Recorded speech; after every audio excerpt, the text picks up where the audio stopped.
Welcome to Burlap Teachers. Enjoy the video. In this video, I will explain how to make Jamaican banana bread. First, gather your ingredients like very ripe bananas, flour, sugar, and spices. Preheat your oven to 350 degrees Fahrenheit. Prepare a 9 by 5-inch loaf pan by greasing and lightly flouring it. This ensures your delicious bread won't stick, making for an easy release. Next, let's focus on the wet ingredients. Mash 3 to 4 very ripe bananas until they are smooth. Then, combine these mashed bananas with melted butter and 2 large eggs.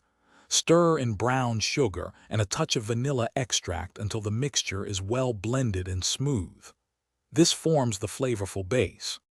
Now for the dry ingredients. In a separate bowl, whisk together all-purpose flour, baking soda, and a pinch of salt. Gradually add these dry ingredients to your wet banana mixture. Mix gently until everything is just combined. Be careful not to overmix, as this can lead to a tough banana bread. Finally, pour your delicious batter into the prepared loaf pan. Bake it in your preheated oven for 50 to 60 minutes, or until a toothpick inserted into the center comes out clean. Once baked, let it cool completely on a wire rack before slicing. Enjoy your warm, homemade Jamaican banana bread. Thanks for watching. Consider subscribing if this video helped you.